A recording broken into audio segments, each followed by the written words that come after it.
युद्ध का राउंड 2 शुरू हो चुका है। ईरान और इजराइल दोनों ने ही एक दूसरे पर मिसाइल ड्रोन से जमकर हमले किए हैं। हैरानी की बात तो यह है कि ट्रंप के लाख मना करने के बाद भी नेतन्याहू ने ईरान के दर्जनों ठिकानों पर हमला करवाया है। इधर ईरान ने धमकी दी है कि इजराइल से जब तक बेरूत हमलों का बदला पूरा नहीं होता तब तक उस पर हमले होते रहेंगे।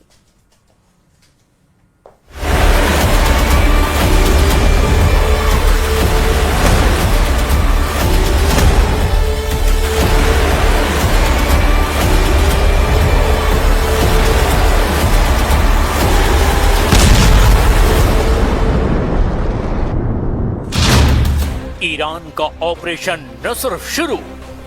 62 दिन बाद इजराइल पर हमला।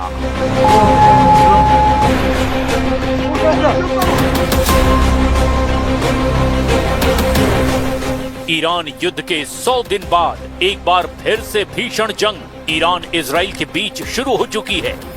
ईरान ने जिस तरह से इजराइल पर दनादन बैलिस्टिक मिसाइलें दागकर बेरूत हमलों का बदला लिया है, उससे नेतन्याहू पूरी तरह से बौखला गए हैं।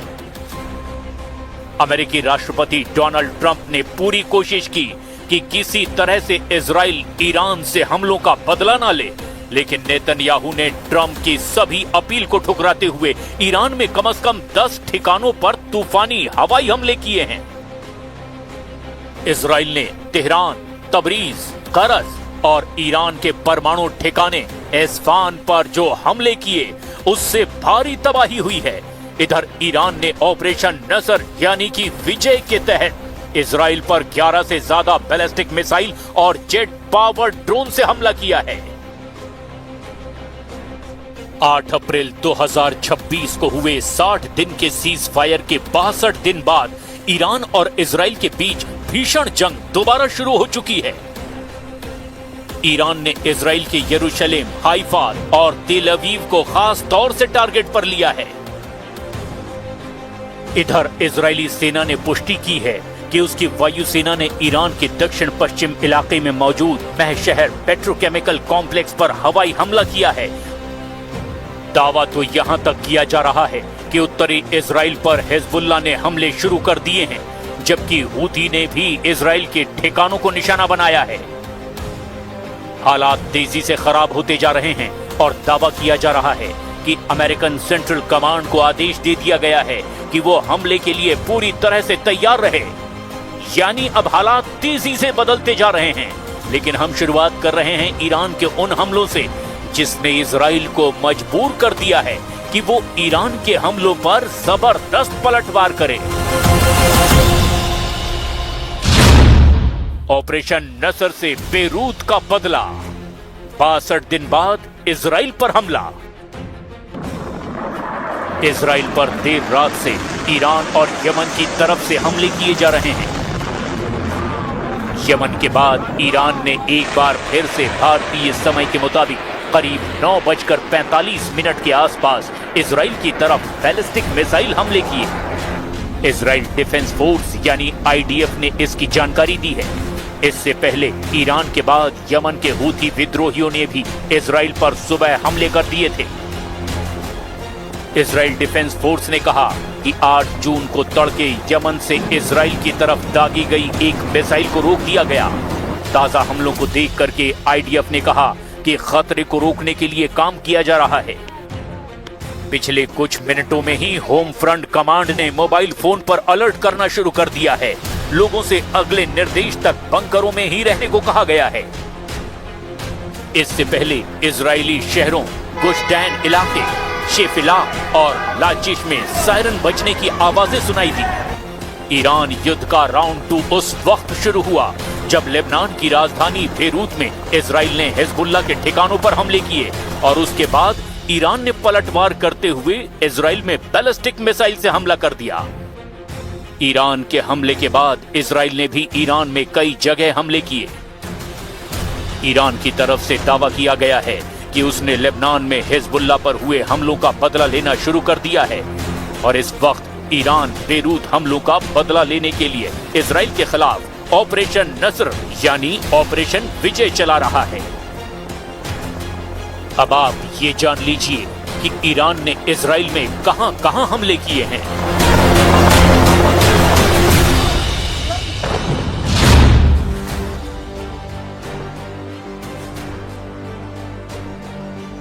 ईरान का मेन टारगेट मुख्य उत्तरी इजराइल के नाजरेत के पास मौजूद रमात डेविड एयरबेस था।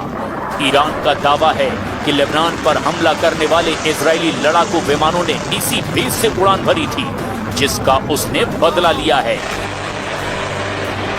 इसके अलावा इजराइल के केंद्रीय हिस्सों में भी मिसाइलें दागी गई है, जिसमें यरूशलेम सहित कई शहरों में हवाई हमले के सायरन गूंज उठे। ईरान की रिवोल्यूशनरी गार्ड यानी IRGC ने कहा कि उसने इजराइल के हाइफा शहर में एक केमिकल प्लांट पर मिसाइल हमला किया। ईरान का कहना है कि यह कार्रवाई उसके पेट्रोकेमिकल प्लांट पर हुए कथित इजरायली हमले के जवाब में की गई। ईरानी मीडिया के दावों के मुताबिक ईरान ने इजराइल पर 11 बैलिस्टिक मिसाइलें दागी है। अमेरिका में इजरायली राजदूत ये लाइटर ने 11 मिसाइलों की पुष्टि की है। इजराइल के एयर डिफेंस सिस्टम एरो 3 और आयरन डोम ने ज्यादातर ईरानी मिसाइलों को हवा में ही इंटरसेप्ट कर लिया। इजरायली सेना के मुताबिक कोई बड़ा बुनियादी ढांचा नष्ट नहीं हुआ और न ही किसी नागरिक की मौत की खबर है। इजराइल पर हुए ईरानी हमलों को IRGC ने सिर्फ एक वार्निंग शॉट यानी चेतावनी बताया है और कहा है कि अगर इजराइल ने दोबारा हिमाकत की तो अमेरिकी और इजरायली ठिकानों पर इससे भी बड़ा हमला होगा। इधर हूथी विद्रोहियों ने इजराइल के जाफा और तेल अवीव क्षेत्र को निशाना बनाकर कई मिसाइलें दागी। हूथी का दावा है कि उन्होंने इजराइल के बेहद संवेदनशील सैन्य ठिकानों पर सटीक निशाना लगाया। इजरायली सेनाओं और मीडिया रिपोर्ट्स के मुताबिक यमन की तरफ से आ रही मिसाइलों को इजराइल के एयर डिफेंस सिस्टम ने हवा में ही इंटरसेप्ट कर दिया।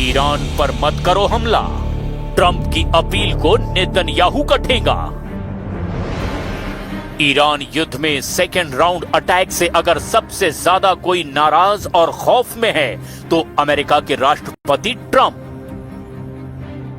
ट्रंप को पूरा यकीन है कि कतर, पाकिस्तान और ओमान की मध्यस्थता के जरिए वो ईरान से एक ऐसा समझौता कर लेंगे जो ईरान के लिए बहुत बड़ी हार साबित हो सकती है।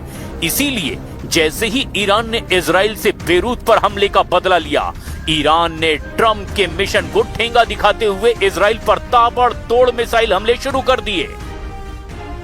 इन हमलों के तुरंत बाद राष्ट्रपति ट्रंप ने ईरान को चेतावनी और धमकी देने की बजाय इजराइल के पीएम नेतन्याहू को धमकाना शुरू कर दिया कि वो अब ईरान के हमलों का बदला ना लें। ट्रंप ने फाइनेंशियल टाइम्स को दिए इंटरव्यू में साफ कहा, ईरान पर मत करो हमला। ट्रंप ने नेतन्याहू को धमकाया।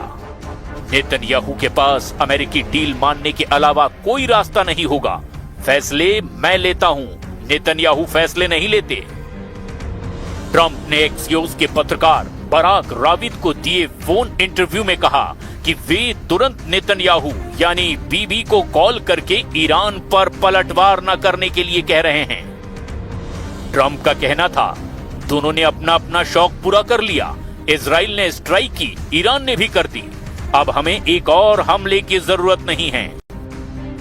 ट्रंप ने फॉक्स न्यूज को बताया कि इस मिसाइल हमले से ठीक पहले अमेरिका और ईरान एक न्यूक्लियर शांति समझौते के बेहद करीब या यूं कहें कि महज कुछ दिन ही दूर थे। ट्रंप का मानना है कि इस हमले के बावजूद पर्दे के पीछे बातचीत चलती रहेगी, लेकिन ट्रंप के तमाम धमकी और चेतावनी के बावजूद नेतन्याहू ने ईरान पर हमले के आदेश अपनी सेना को दे दिए और ईरान पर हमलों की झड़ी लगा दी। ट्रंप नेतन्याहू के इस कदम से हैरान रह गए। משטר הטרור האיראני הפר את הפסקת האש לאחר חודשיים. הוא פתח באש וירה לעבר ישראל. הבוקר צה"ל יצא לשני גלי תקיפה לעבר מטרות של משטר הטרור האיראני. בגל התקיפה הראשון עשרות מטוסי קרב תקפו מערכות הגנה המהוות את שכבת ההגנה של המשטר. בגל התקיפה השני תקפנו את המתחם הפטרוכימי במעשהר שבדרום מערב איראן. במתחם הזה יוצרו חומרים ורכיבים חיוניים לתוכנית הטילים של המשטר. ईरान के परमाणु ठिकानों पर इजरायली हमले। 7 जून की रात ईरान ने इजराइल पर हमले किए और 8 जून की सुबह तड़के इजराइल ने ईरान पर हवाई हमला करके कोहराम मचा दिया। इजराइल ने फाइटर जेट, मिसाइल और ड्रोन से ताबड़तोड़ हमले ईरान पर शुरू कर दिए। ईरान ने फिर दोहराया कि वो इजराइल के हमलों का बदला जरूर लेगा। डोनाल्ड ट्रंप की सीधी हिदायत और संयम बरतने की चेतावनी के बावजूद इजरायली वायुसेना ने 8 जून की सुबह ईरान के भीतर घुसकर जवाबी कार्रवाई की। इजराइल ने ईरान के महाशहर पेट्रोकेमिकल कॉम्प्लेक्स पर जबरदस्त हमला किया। ईरान के दक्षिण पश्चिम प्रांत खुजिस्तान में स्थित ये बहुत बड़ा ऊर्जा संयंत्र है। संघर्ष विराम के बाद ये पहली बार है जब इजराइल ने ईरान के किसी ऊर्जा या आर्थिक ठिकाने को निशाना बनाया है। इसके अलावा ईरान के मध्य और पश्चिमी हिस्सों में भी missile launch sites, radar system और सैन्य ठिकानों को निशाना बनाया गया। ईरान के तेहरान, इस्फान, कारज और तबरीज शहरों में तेज धमाकों की आवाज सुनाई दी। ईरान के रेवोल्यूशनरी गार्ड्स के मुताबिक इजराइल ने एयर लॉन्च बैलिस्टिक मिसाइलों यानी ALBMS का इस्तेमाल भी किया। इन मिसाइलों को इजरायली जेट्स ने ईरान की वायु सीमा के बाहर या सीमा के नजदीक से दागा है। ईरानी अर्ध सरकारी समाचार एजेंसियों फार्स और मेहर ने पुष्टि की कि मां शहर पेट्रोकेमिकल प्लांट के कुछ हिस्सों को नुकसान भी पहुंचा है। हमले के तुरंत बाद ईरान ने तेहरान के इमाम खुमैनी अंतर्राष्ट्रीय हवाई अड्डे के आसपास का पूरा एयर स्पेस बंद कर दिया। हालांकि ईरान ने अभी तक अपने किसी सैनिक या नागरिक के हताहत होने का कोई आधिकारिक डेटा जारी नहीं किया है। इधर अमेरिका की मध्यस्थता में हुए इजराइल लेबनान सीज फायर को हिजबुल्लाह ने खारिज कर दिया था। हिजबुल्लाह ने उत्तरी इजराइल पर रॉकेट दागे थे। इसके जवाब में इजराइल ने बेरूत में आवासीय इमारत पर हमला किया जिसमें 2 लोग मारे गए। ईरान के मिसाइल दागने के तुरंत बाद सुरक्षा कारणों से इराक ने अगले 72 घंटे के लिए अपना हवाई क्षेत्र पूरी तरह से बंद कर दिया है। सीरिया ने भी अपने दक्षिणी हवाई कॉरिडोर को 12 घंटे के लिए बंद रखा। अब देखना यह होगा अगर ईरान इजराइल पर फिर हमला करता है तो क्या अमेरिका भी ईरान पर हमला करेगा या नहीं।